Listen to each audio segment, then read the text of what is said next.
uma vala alojada na coluna, ao lado da coluna, talvez um centímetro e meio, 2 da coluna.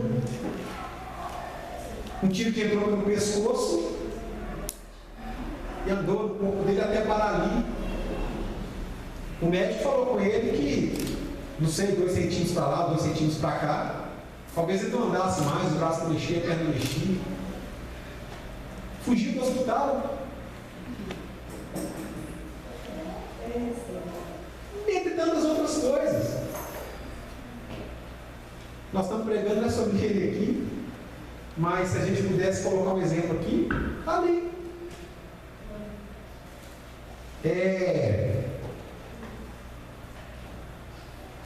Sabe, irmãos, quando Jesus resolve sair de uma margem para outra, ele não sai à toa. Quando Jesus resolve sair de uma margem para outra, ele não pergunta se a família acredita, ele não pergunta se o conhecido acredita, ele não quer nem saber se a própria pessoa espera. Não. Quando Jesus resolve fazer o que tem para fazer, não é a tempestade que vai impedir, não é o medo do discípulo que vai impedir. Jesus tem obra a realizar, ele tem uma missão a realizar, ele vai realizar. Ele resolve atravessar a tempestade, passar de uma margem para outra, sair do meio dos aplausos para encontrar alguém na condição dele. Por amandarabás, e ele vai, ele chega. E sabe de uma coisa? A recepção de quem vai receber não importa também.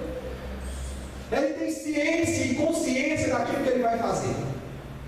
E eu falava sobre a missão da igreja, que é essa missão. Sair dessas cadeiras no domingo de manhã para evangelizar, sair durante a semana e visitar aquele que está afastado, sair pelas ruas, pelos becos, pegar nas mãos daquele que a sociedade escora, pegar nas mãos daquele que anda com a tornozeleirinha, não sei aqui como é que é no bairro, mas onde eu ando, a cada 50 metros esse ano tem uma meia dúzia com a tornozeleira eletrônica no pé. Você anda, você vê crianças de 12, 13 anos ali, já trabalhando com esse povo. Você vai conversar com o outro, mas, irmãos, mazela. E a minha função não é ficar no meio da ovação.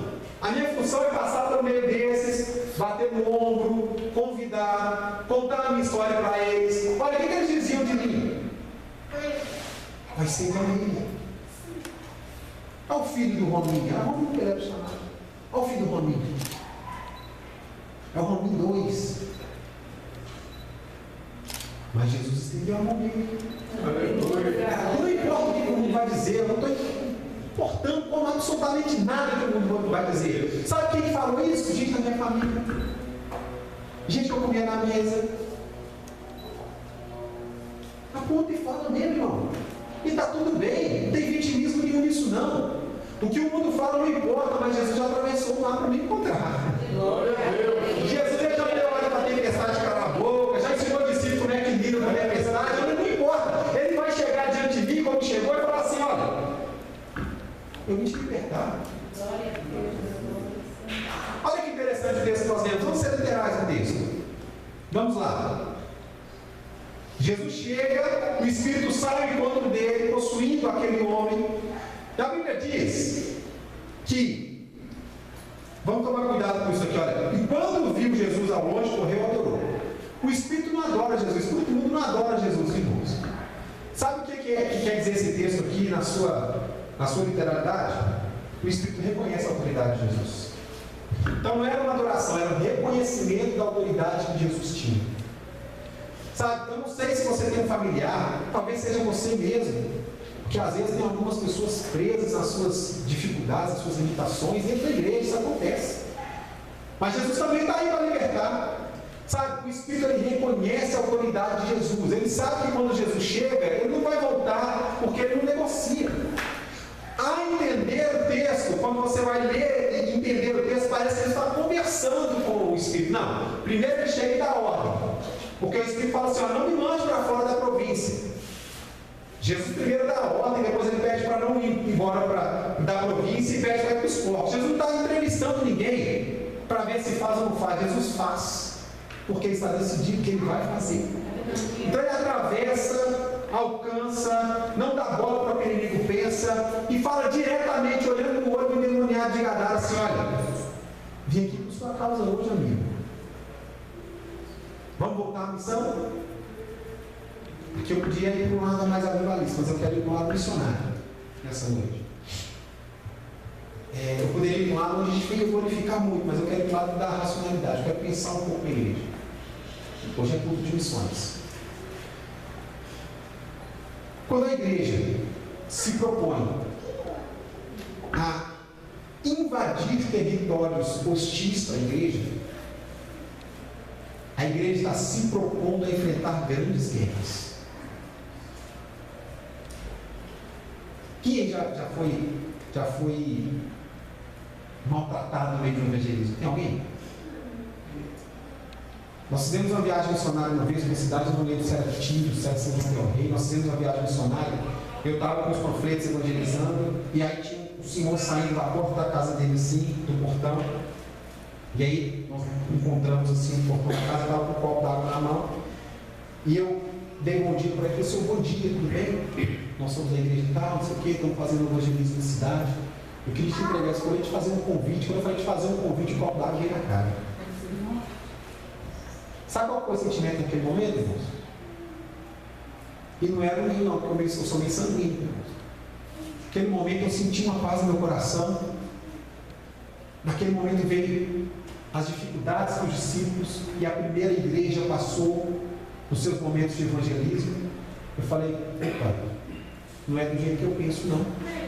Existem muitas oposições à obra de Deus.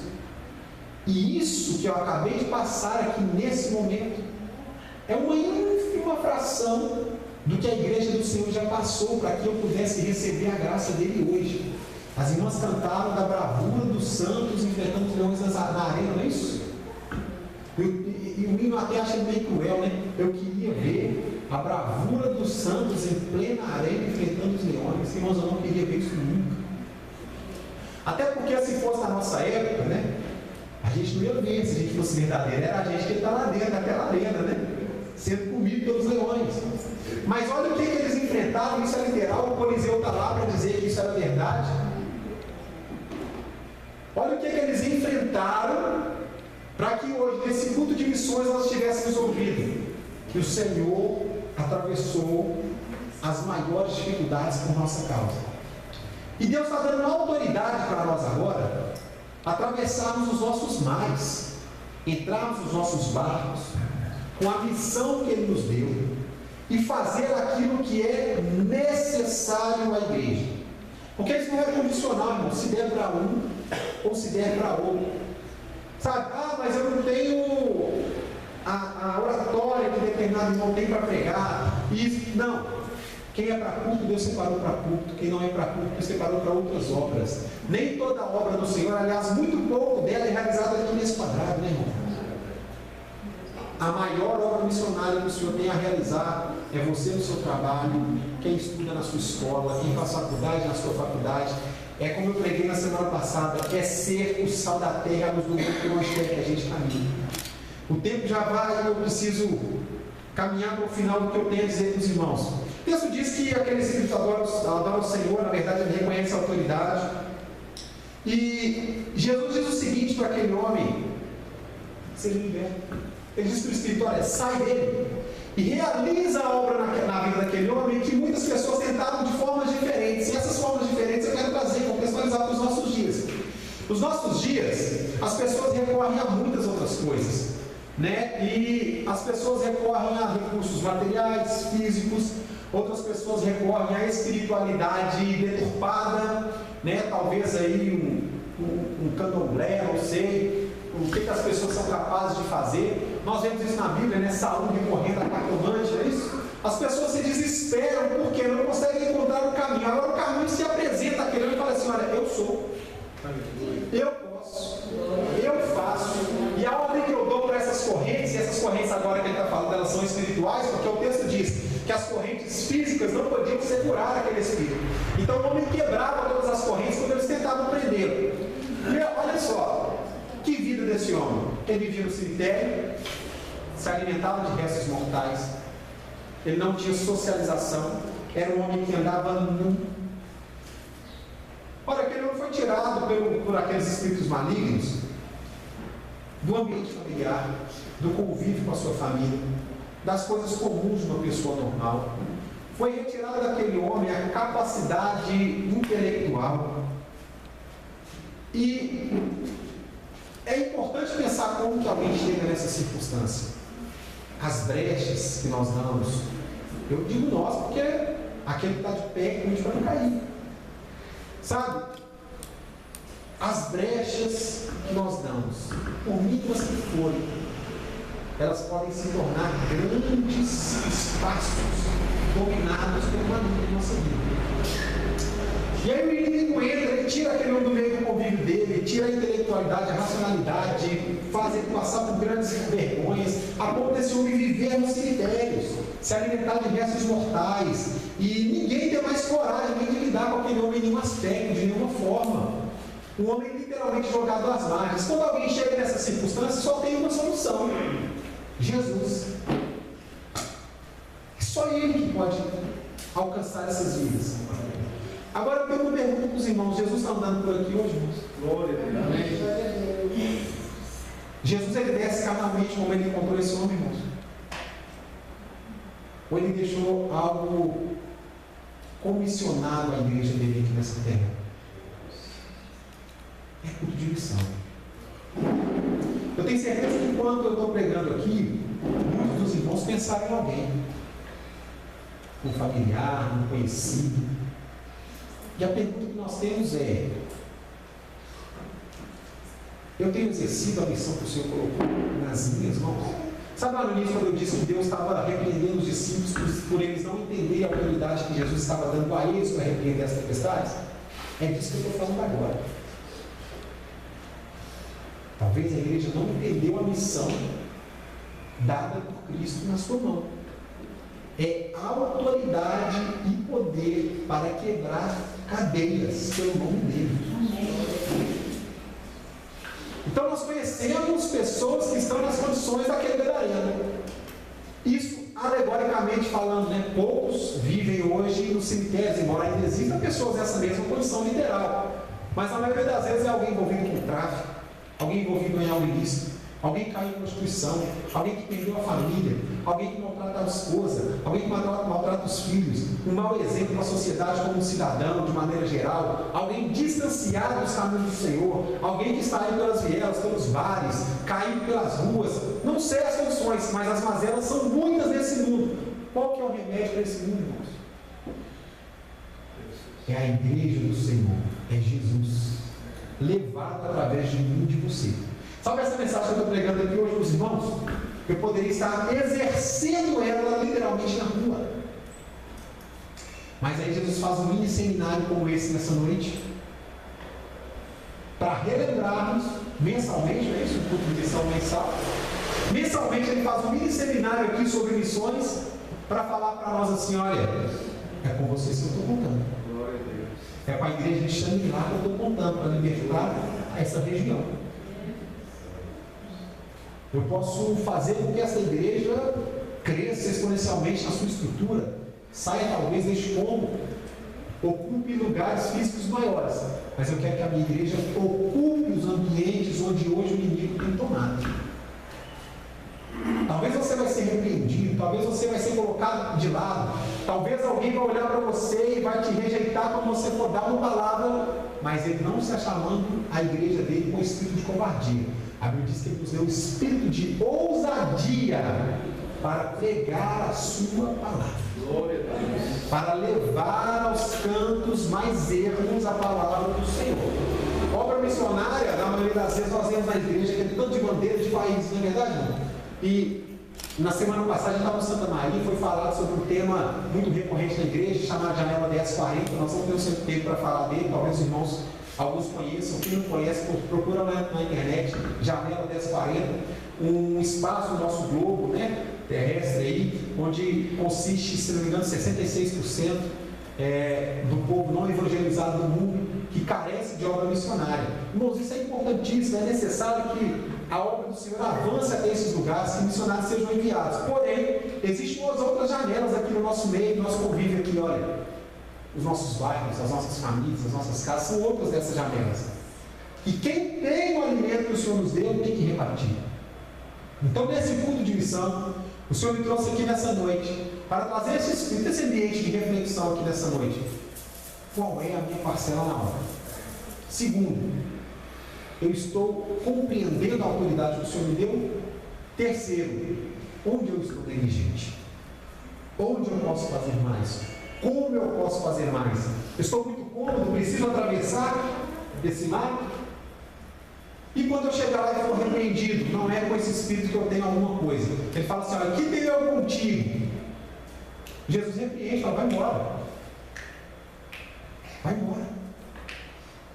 Nós não vamos chegar até onde eles entram nos corpos, e os corpos se precipitam, não. Onde o povo se revolta. Aliás, eu quero falar sobre isso. O povo se revoltou porque Jesus estava no espírito. Os espíritos. Legião quer dizer, simbologicamente, era uma parte da guarda romana que ela consistia em 6.000 soldados. Quando aquele espírito responde que era uma legião que estava no corpo daquele homem, está dizendo assim: são 6.000 demônios que estão apossados no corpo desse homem. 6.000 demônios apossados no corpo daquele homem. E aí Jesus dá a palavra para ele assim: olha, sai do corpo dele. Ele fala assim: mas como nós vamos? Manda a gente para fora dessa província. Jesus, eles pedem: deixa que a gente entre nos corpos. Jesus deixa eles entrarem nos corpos. Os corpos se precipitam e morrem. Quando aqueles corpos morrem, por que tinham tantos corpos ali? Uma região onde era normal cuidar e criar corpos para sustento. Era o sustento daquela cidade. Os irmãos devem ter ouvido isso muitas vezes, por isso que eu estou correndo. Os corpos se precipitam e morrem. Ou seja, o lucro daqueles homens que ganham dinheiro com aqueles corpos vai por água abaixo, literalmente, porque eles caem no lago, no mar. Então os corpos morrem. E aí aqueles homens expulsam Jesus da cidade. Mas sabe o que ficou lá na cidade depois que Jesus é expulso? Quem ficou lá na cidade? Quem? O missionário. Ele pediu: Jesus, deixa eu ir para o Senhor. Eu não quero ficar nessa cidade mais não. Muitas coisas ruins aconteceram aqui comigo. E eu até arrepio na hora que eu passo na frente desse cemitério. Deixa eu ir para o Senhor. Ah, não. Você precisa ficar para falar para todos a obra que eu fiz na sua vida. Você vai ser a bandeira do Evangelho do Reino de Deus aqui neste lugar. Você vai ser aqueles que, quando alguém falar assim: será que Deus liberta? Você vai levantar a mão e falar assim: eu sou este homem. Sabe, Jesus estava estabelecendo o missionário naquele lugar. A Bíblia diz que logo depois disso acontecer, Jesus vai embora. Mas as pessoas, quando passavam, não entendi. Eu faço: peraí, tem aquele homem que vivia no cemitério, comendo restos mortais, ele está sentado. Disse que ele não ficava louco, andando de um lado para o outro, mas naquele momento ele estava sentado, ele estava vestido, e a Bíblia fala que ele estava no seu perfeito juízo. Não sei se é o espírito de depressão, se é o espírito de loucura, se a rebeldia de alguém levou ele a experimentar o pior que o inimigo tinha para ele. Mas sabe o que é interessante, irmãos? A Bíblia diz que aquele homem se cortava com pedras. Dá a entender que aquele homem tentou tirar a sua vida no auge do seu desespero. Eu imagino o tempo todo Deus consciente, o Senhor Jesus consciente da vida daquele homem, falando assim: não, a vida é comigo. O Espírito ele vai tocar na carne, ele vai tocar na mente, ele vai tocar vai tocar em qualquer coisa, que nem na vida de Jó. Mas tem uma coisa: preservar a vida é com Deus. E tirar também é com Ele. Então aquele homem, mesmo se importando, não consegue tirar a sua vida. Por quê? Porque Jesus tinha marcado um encontro com ele. Em tal dia, em tal lugar, em tal hora, eu vou chegar lá. Talvez passou pela sua mente de visitar alguém por esses dias, ou vai passar, além desse texto, Jesus marcou um dia para encontrar com alguém através da sua vida. Através desse mar. Entenda e atenda o chamado do Senhor para a preservação da vida nos ambientes onde você estiver. Jesus nos desperta para uma missão. Sabe o que é isso, irmãos? É compaixão. Compaixão. Jesus tem compaixão. Talvez na nossa carne, quando vê alguém na circunstância, está comendo aqui, mano. Ah, mas merece porque fez isso ou aquilo. Vamos olhar para dentro de nós. Quando alguém olha para alguém caindo e pensa dessa forma, ele está a um passo de escorregar pior do que o outro. Porque não entendeu a misericórdia, a graça e o amor de Deus na vida.